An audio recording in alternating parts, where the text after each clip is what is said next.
I was born in Hamburg, and when I was 3.5, my sister came along, so we were a family of 4, and I went to school like every other child. Weekends we spent in our, on the sea, in our flat on the sea. And I was a busy girl, doing a lot of activities, handicrafts and playing a musical instrument and going to, gymnastics and stuff like that. I was very bubbly and very active, and and I had a very happy childhood. Actually, I had an imaginary friend before my sister was born. When I was very little, I had this imaginary friend who was always with me, that only I could see. And, when we grew up, we went to church, we were taught about God, and we prayed at night, a little prayer. And then, we went to religious school education once a week as we got our confirmation and so on, like young Christians do. But God didn't really, religion didn't feature very much in our lives. We didn't always pray before eating, or my parents, didn't go to church that regularly. It was just a certain time when we went to this religious education, and then it kind of disappeared again, And so when I was a teenager, I didn't go to church anymore. It was uncool, and the church didn't really speak to me as I was growing up. I must say I really liked the religious education. I liked the stories about Jesus and, and the Bible and so on. But as I grew into being a teenager, the church didn't speak to me anymore, unfortunately. They tried to have ballet performances and rock concerts in the church, but that doesn't really turn you to God, And when I was a young adult, I just quit. I left the church. In a sense, I stopped paying, the tax that you have to pay. And but I always had an interest for spirituality, for the other world. I think I was born with this because, in fact, I later found out that my grandparents from my father's side were very religious, and in fact there was a convert from Protestantism to Catholicism in the family. And, one of my great cousins had become a priest. So there is a very strong religious vein in my family, but I had never really been exposed to it because my grandparents, were already, my grandmother has passed away and so on. And I was too little when they were still around to understand this. I only found out later. In fact, they were members of the Pentecostal Christian Church, which is a very experiential church, a very mystical church where they speak in tongues, they receive the Holy Ghost, and they experience the spiritual dimension of Christianity. As a young person, I had an interest for for spirituality. When I went to I became an exchange student in America. I went to the United States when I was 16 and 17 for a year, the junior high school, and I lived in Portland, Oregon. They put me there, and I went to see the Bhagwan Ranch, in Oregon, the famous Bhagwan Ranch in Oregon. Everybody dressed in red and orange, and twice a day when Bhagwan drove past, nowadays he's called Osho, I think they call him Osho, everybody bowed down in front of him, and he was passing by in this Rolls Royce. And I found it odd, even at that time, how all those disciples could give their money to the spiritual leader who then has a massive collection of Rolls Royces and Rolex watches, and how everybody bowed down in front of him, Anyway, it was interesting, and some of the teachings I found in a book were interesting, but, this mixture of commerce and spirituality didn't really gel for me. So anyway, went back to London and back to Germany and continued my studies. And then, but I already spoke English very well, and I wanted to use my language skills, So I kind of thought, where else could I go? You know, Hamburg was becoming too small again for me, and I wanted to escape because I had already been on my own. I had been an independent person, and, you know, then reverting back to being a child, being a daughter, was a little bit difficult for me. So I wanted to, you know, break out again, and I mean, you know, and also use my language skills. So really London became this dream destination in my own head, you know, where I wanted to live, because you use your English, but it's only 1 hour away from home. And so I tried to, after my school, I went into journalism. I did a traineeship at Radio Hamburg, a private radio station in Hamburg. And the boss, and, you know, my first celebrity interview was with Keith Haring, this great graffiti artist. And my boss at the time organized an interview with Capital Radio here in London. And I went, you know, to London for the big Nelson Mandela concert. There was a massive concert with all sorts of pop stars, from Simple Minds to Bryan Adams, you know, all in order to free Nelson Mandela. And a very close friend of mine had his 40th birthday, so I needed to get back a day earlier than this radio interview was. So I turned up a day early at Capital Radio for my interview, and the boss wasn't too impressed. So he said, sorry, you know, well, our appointment is tomorrow. I said, well, tomorrow I'm flying back already. So I guess it wasn't meant to be with Capital Radio. But then shortly afterwards, there was an ad in a local Time Out in Hamburg saying MTV was looking for fresh wind. They were looking for a German presenter. MTV is a music television, you know, a music station that aired music videos. You know, it didn't exist in Europe at that time, but it was already on the air in America when I was living in America, but I never watched it, only once or twice. However, this job advert said, if you get the job, you have to move to London. So this was my reason to apply. And, you know, and anyway, to cut a long story short, after half a year, I got the job. After half a year and a few auditions, I got the job with MTV and moved to London in 1989 to become the first German MTV presenter. This is one of my 2 golden Ottos, which is the prize I got for my youth show that I did in Germany. The one that sacked me the moment I became a Muslim. And this is the Golden Camera. It's the equivalent of a BAFTA award. And I received that, I think, in '93, it says on there somewhere. Also, you know, for my work on TV, I guess MTV and the youth show. So in 1989, my life changed. You know, suddenly from this little journalist in Hamburg, I became an international European celebrity. You know, I was in everybody's home on TV every day all around Europe. And we broadcast even in India and in the Middle East and in the Maghreb region, you know. So, and I stayed for 7.5 years hosting all different shows on the channel, you know. And also I traveled once a month all around Europe to report from wherever something was happening, you know. I ran in the Olympics in 1992 in Barcelona. I still have my torch somewhere here. This is from the Olympics in Barcelona in 1992. Ran in the amateur run, you know, like they had here the torch relay, you know. Anyway, so you know, I went to the opening of Euro Disney, interviewed Bob Geldof there.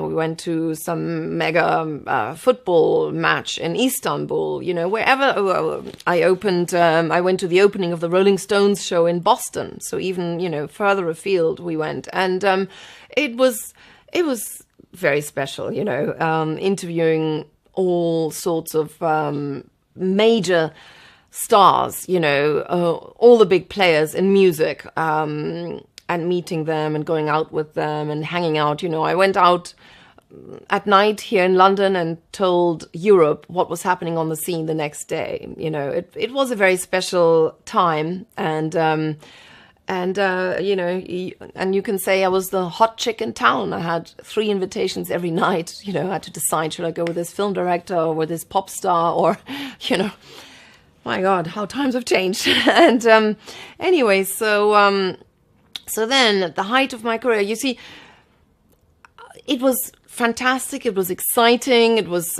new, you know. I learned to present on TV every day. Also under tremendous pressure. We hosted massive live shows as well, live music shows, you know, once in front of 70,000 people in Germany. I hosted something. I went on stage before Prince came on, you know, 70,000 people waiting for me, clapping and all of that. So, you know, it was a great experience. I learned professionally, I really learned a lot, and even to interview very famous people. You know, normally people get starstruck or get very nervous. And, you know, if you do it every day, you get used to it, to handle important people. So, on the one hand, it was a great challenge professionally. On the other hand, it was also very repetitive. You know, the same videos aired for 3 months. So we had to keep thinking of new ways of introducing the same old videos. And also, you know, it was just music. It was just pop music. I mean, before at the radio station, I dealt with all different kinds of subjects, you know, politics, environment, art, design, you know, whatever it was, community issues. Here, it was mainly pop music. And in order to keep my brain active, I signed up for all sorts of courses outside, you know, international relations, European history, film studies, whatever it was, you know, arts. And so basically I was mentally not really challenged enough. And really, you see, it was also a very hedonistic lifestyle and a very external, you know, the image counted. I had to look perfect all the time and perform and be perfect at all times. And, you know, when the show, you know, on show, basically during my shows, and the show had to go on, you know, never mind what was happening in your private life. So it was also, there was a lot of pressure. And, you know, as a presenter, you have to always be you're the smiling front. You have to have this, you know, this perfect image when things go wrong backstage and, you know, there's arguments or the bands don't turn up. You have to present and pretend everything is fine. So there was a lot of pressure, and also, you know, rushing from one show to the next, year in, year out. You know, eventually I felt, well, why am I doing all of this? You know, there was an emptiness inside. I can't really explain it. You know, there I am on stage in front of 70,000 people, and then I go back to my own hotel room and it's silent and my ears are still ringing from the noise. You know, how do you come down from this, you know, rush? And, you know, and there was an emptiness inside that I didn't know how to fill. I thought it was human love that I was missing. I was missing a boyfriend. I was single, you know. But in retrospect, I realized that no human being could have really filled that void. You know, it was, in fact, God that I was missing. It was an inner peace, you know, and a way to come to inner peace, and which is really attaching yourself to the divine. And that spiritual dimension was completely missing in my life, you know. And so obviously I was unsatisfied. I was unhappy despite having this high life, despite having this dream job, you know. I wasn't really fully satisfied. And it was at a moment of crisis, really, that I met a Muslim who was just in the process of finding his faith. And it was not any Muslim. It was, in fact, Imran Khan, a famous cricket star. He had just won the World Cup for Pakistan. It was in '92. I had no idea because I didn't know anything about cricket. You know, in Germany, we don't have cricket. And anyway, and he was telling me how he wants to give up his high-flying cricketing career in order to build a hospital in Lahore. Now, that's a bit of a strange career decision. But he explained the essence of being a Muslim is to believe in God and to do good deeds and to serve God, you know. Anyway, I soon learned, you know, an introduction to Islam. He talked to me about, you know, the values, what it means to be a Muslim and his motivation. And then, you know, and he asked me out to join him with friends at some point. And I turned up in a mini dress. And he asked me if I would mind to keep on my coat for the rest of the evening. So, you know, in the entertainment business, it was all about, if you've got it, flaunt it, you know. Whereas now I was learning the concept of modesty. You know, he explained women and men don't show flesh in his culture. In fact, they dress modestly. And, when I started thinking about it more deeply, I actually agreed that perhaps it is degrading that women, advertise any kind of product from car tires to cigarettes and alcohol on posters half naked, with their bodies basically.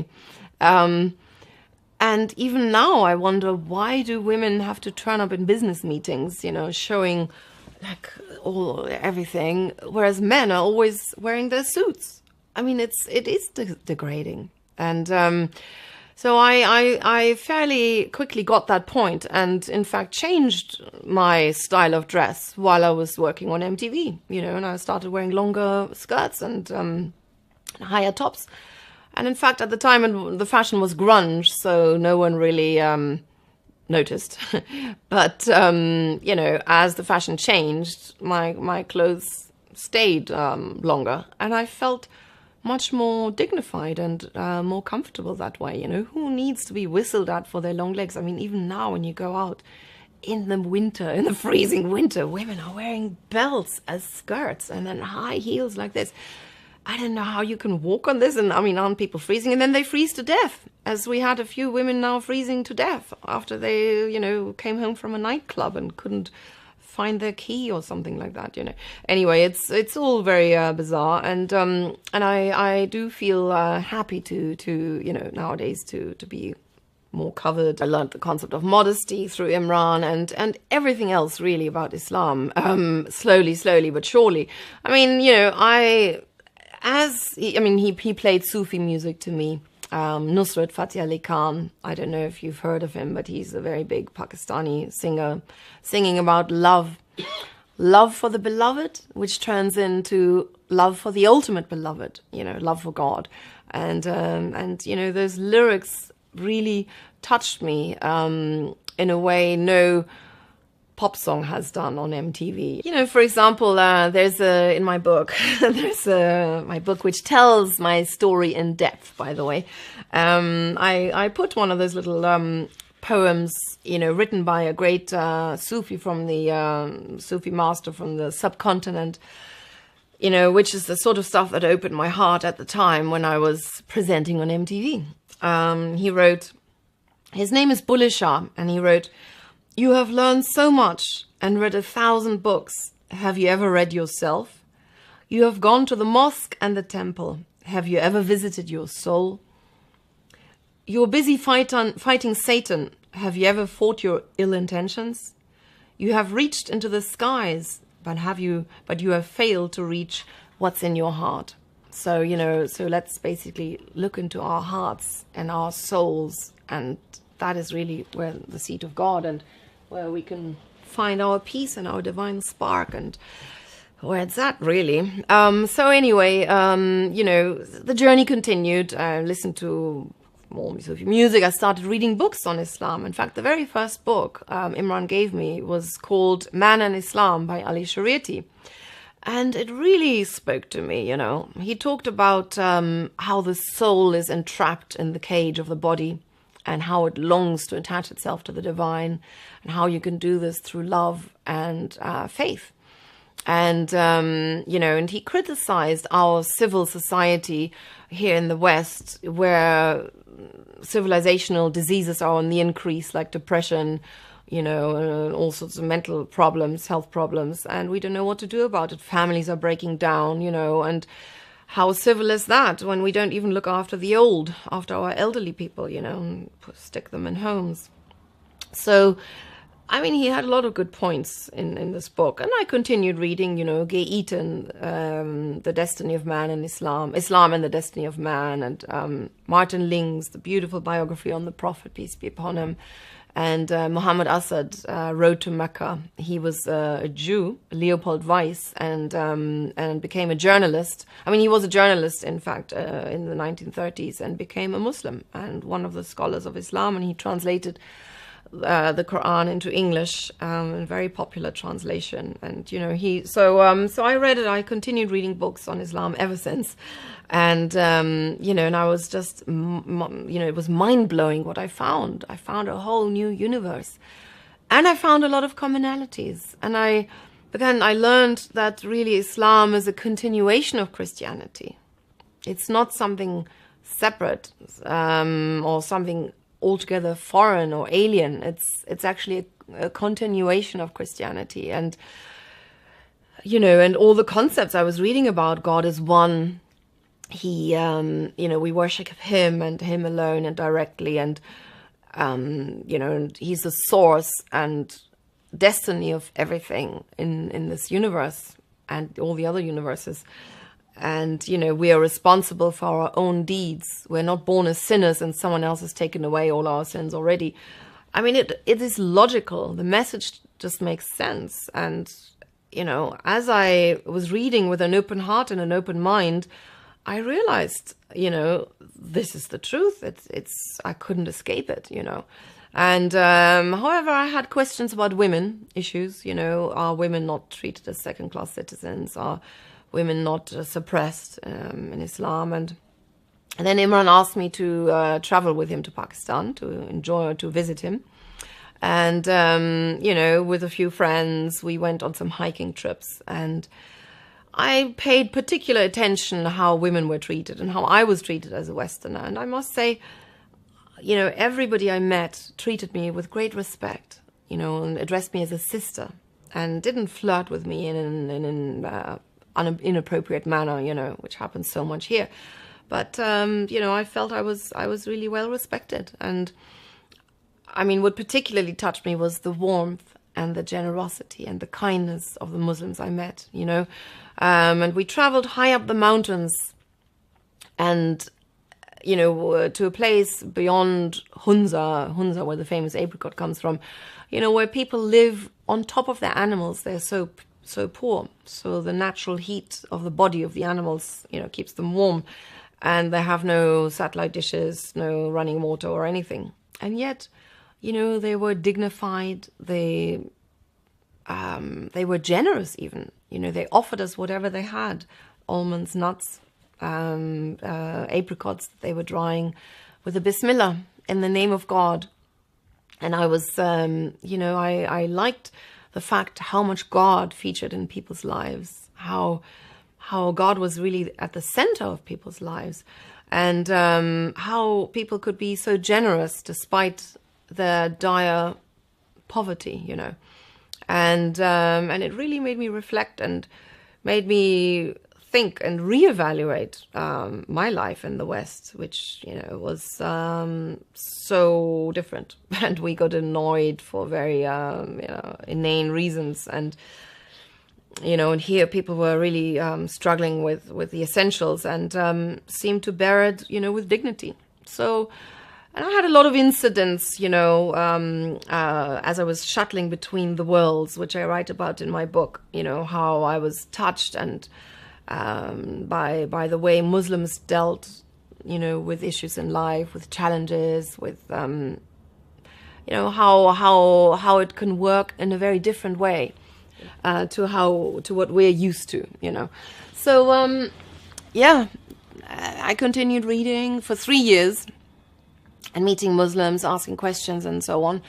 And, I mean, I'm writing, you know, there were, of course, some challenges in the Quran, you know, the verse, was it in Surah 3, verse 34, this famous beating verse. And it took me 19 years to get to the bottom of that. You know, I had to leave it aside because I couldn't get satisfactory answers for a very long time.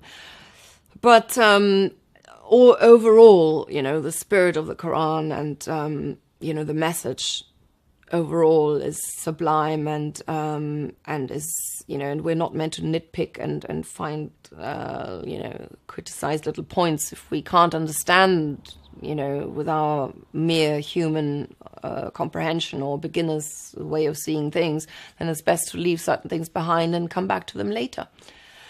So that's what I did. And after 3 years of studying and reading and meeting people, Eventually, Imran, we weren't friends anymore, basically. I was ready. I wanted to embrace Islam. I wanted to bring God into my life. In fact, I wanted to practice. I wanted to pray. I realized that, all the reading in the world won't really get me there, won't allow me to feel what it means being a Muslim, So I realized the only way to actually taste the spiritual fruits I was reading about was to get down on my prayer mat and practice. And, become a Muslim, basically. So that was in April 1995. And I converted in a North London mosque, and became a Muslim. It's been challenging ever since. I never came back on German television, since being a Muslim, except for 5 minutes a week, once upon a time, for, 10 years later or something like that. And that is just strange. But there you are. It's and that really is also the reason, why I wrote my book, because I realized there's so much negativity towards Islam. It has such a bad image, and people don't really know. Even in Britain, 1 in 4 British people don't think Islam is compatible with British life. And that is really, it's very sad. I mean, nowadays information is publicly available and people still, have that opinion, even here in Britain. And Britain is the best place for Muslims in Europe. And this is the reason why I live here, why I never went back to Germany, because of what happened to me. But it's also the reason why I wrote my book, From MTV to Mecca, because I'm trying to dispel some prejudices, and show, if I, as an former MTV presenter, living at the forefront of popular culture, can find my happiness and peace in Islam, there must be something to it, So I take the reader by the hand as I'm overcoming my prejudices and, my experiences, which I shared, some of them I shared with you now, I'm telling in more detail and trying to show, as I learn about Islam while I was working on MTV, I'm sharing, these teachings slowly with the reader and taking them, in. So really, it's an introduction to Islam. It's a book for dawah, and it's also a great support for other new Muslims, who are faced with the same problems. Like, how did my family react? My family wasn't happy I became Muslim, They were wondering, well, if you don't get married to this guy, why do you have to take up his religion? They didn't understand. And because they just read Islam in the media, and that's what happens usually to families of reverts, They don't know anything about Islam than what you read in the media, and it's negative. So it's very difficult, how do you educate them? So even the book was a great education for my parents. And now they see it gives me happiness. They see it gives me inner contentment. And, and also, in fact, it has made me a more conscientious family member. My parents now are more important. My family is more important than my friends. Before, it was always my friends were more important. So they benefit in a way, And what else has Islam given me? Well, it has given me inner satisfaction, inner strength, hope, and just a whole different way of seeing the world. Now I do everything in relation to God. I ask myself, is this good? Is this pleasing to God before I do it? Before I didn't have that, And so also I'm not lonely anymore. I'm always in the best of companies, and I have this internal dialogue with God all the time. This source to draw on, to connect with at all times, Like when I travel nowadays, it's wonderful. You go on your prayer mat, you find out where Mecca is, you connect with God. Before I didn't have that. So, alhamdulillah, I really feel enriched thanks to this, thanks to the faith. So, eventually I went on Umrah, alhamdulillah. And then later on, I also went on Hajj. In 2006, I had the great honor to go to Mecca. in January 2006. And, you know, it was really, it's the journey of a lifetime. It's, you know, you stand there before God. And I really can only recommend to anybody to do it while you're young, while you are physically fit, you know, to really get the benefit for it. And especially to get the benefit for it for the rest of your life. I don't know why people want to go when they're really, really old. They want to sin all their life and then go on Hajj and have it all forgiven at the end of their lives. Why? Why not go before and then try hard to keep the Hajj, to live a clean life? So alhamdulillah, you know, it was a challenge in all ways. Physical challenge, a massive physical challenge. You know, you don't sleep, you get sick. I mean, I felt like a zombie after a few days, or the burning throat, you know, lack of sleep and sick and sneezing and in pain and, you know, and but because you want to be in the Haram Sharif all the time and in the holy mosques in Mecca and in Medina, and everybody else is sick, so you can't avoid the Hajj flu. But you know, then you're really carried by spiritual energy. And it's a challenge also in an interpersonal way. You know, you spend time with strangers in a very enclosed space. You know, we shared our room with 10 other women, and you know, we only had 3 bathrooms for 50 women. You know, it was a hardship Hajj I went on. It wasn't a 5-star luxury Hajj, and you know, but it was a blessing. I enjoyed every moment of it. You know, it was wonderful. In the end, we all asked for forgiveness for each other. Before, we were in Medina in these tight flats, you know, and before we went to Mecca, one woman asked, you know, if I could forgive her for all the wrongs, all the offenses she had done against me. And I said, well, there was nothing, don't worry. And then I asked for forgiveness. We all asked each other for forgiveness, you know, and your hearts just melt, and we wanted to come completely clean to Mecca. And it's just so wonderful what you experience between people as well, you know. And you're close to tears many times just from what happens. One woman in the Haram Sharif, you know, just handed me a prayer book from, I think, Hussein it was, you know, and she made a space for me because some man, you know, was rude to me in the front, some hot-headed man, and told me to move away. And then this Iranian woman made space for me in the back with the women and gave me this prayer book. She said it always reaches the right person. It was meant to be for some friend of her, but she never turned up, so she gave it to me. And then I ended up reading these beautiful prayers, you know, on the day of Arafat, and this heart-wrenchingly beautiful prayers, you know.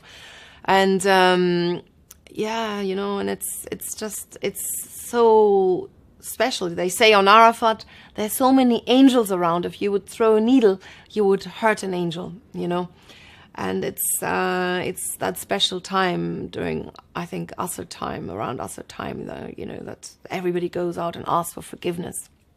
And it symbolizes Judgment Day, the big day. And no, I just loved it, you know. And really the challenge is afterwards when you come back and, you know, you want to keep your Hajj and don't fall back into your old ways, you know, or old mistakes. So I've been trying very hard ever since, and inshallah, may God accept, you know. You know, and strangely, really, since the Hajj, my life changed again in a better way, you know, because in fact, it came out in the German press that I went on Hajj, and it was received very positively. So positively that one article after the other followed. Oh, XMTV presenter has been on Hajj, on this big pilgrimage, something really nice. And then a book agent came to me and asked me, wouldn't I like to write my story in a book? So that's how the original book came about, Von MTV nach Mecca, the German book, which was published in 2009. And so it really was only since then that I've been more, you know, that I've been outspoken about being a Muslim and trying to tell everybody about the beautiful faith. You know, before, I told you I was hounded in the press in '95, and I've kept quiet ever since because my agents at the time told me, if you ever want to work again in Germany, you better keep quiet about Islam because it's such a negative image. So I never said anything anymore for all these years until my Hajj. You know, until it came out in the press and was so suddenly so positively received. And then even, you know, my book, I got the contract for a book. And since the book, you know, I've been invited all around. I mean, also since the book came out in English, it came out in England only last year in September. You know, and since this book came out, I've had so many incredible invitations all around Germany, all around the United Kingdom, even to Canada, to speak in front of 16,000 Muslims, and well, people say, because some weren't Muslims. And, you know, and the reception has always been really positive. And I even, you know, I did a big interview on Al Jazeera, and that was watched by the entire Arab world, and also including by the royal family of Sharjah. And they invited me on a visit to meet and to speak at one of their conferences. And, you know, all sorts of incredible doors have opened, alhamdulillah. And it's been, you know, I was part of the Inspired by Muhammad campaign. Then suddenly I was nominated an ambassador of the Exploring Islam Foundation. And they made me one of the faces of the Inspired by Muhammad campaign, which was a media campaign in 2010. All over London for a few weeks, there were posters on tubes, on bus shelters and in taxis, promoting slogans of our noble prophet, peace be upon him. My slogan was, I believe in protecting the environment. So did Muhammad, you know, and there were other slogans about coexistence, about women's rights. And, you know, that caused a big media stir. I was on BBC Question Time, on all different other channels, you know, did interviews, again, showing the beautiful values of Islam, because Islam really needs some true PR. People don't know anything about it. They don't know that Mary is in the Quran. They don't know that Jesus is the prophet of Islam. They don't know, you know, all the commonalities we have. So again, that's why I wrote the book. That's why I'm an ambassador for the Exploring Islam Foundation. And again, nowadays I'm also a patron of the Tell Mama campaign by the interfaith organization Faith Matters. It's a campaign against Islamophobia, where they're trying to log all the Islamophobic offenses and attacks that happen against people of Muslim faith. And they're trying to lobby and trying to change the law, in fact, that this is not allowed anymore, something very positive.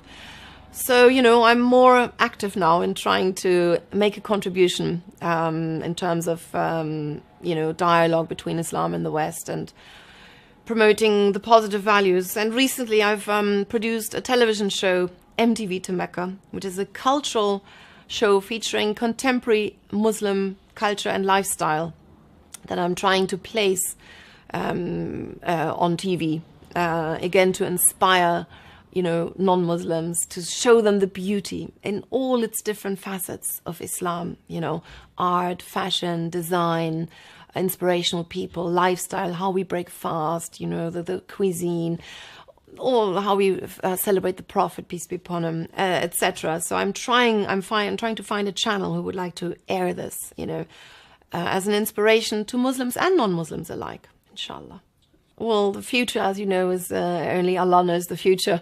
But I'm hoping to place this show on TV so we can make a difference. We can, you know, I'd love to get back into television, which is really what I do best. And I'd like to use my skills that I've gained in the entertainment industry for the service of Allah, you know. And I would love to find an opening there. And of course, also get my book published again in different languages. You know, there's an Indonesian edition coming out, Malaysian, and we're working on the Arabic. Would be nice to have a Turkish edition and maybe Farsi as well, you know, to inspire people. And, you know, that's it really, to use my skills in the service of God in whatever way I can. That's what I dream.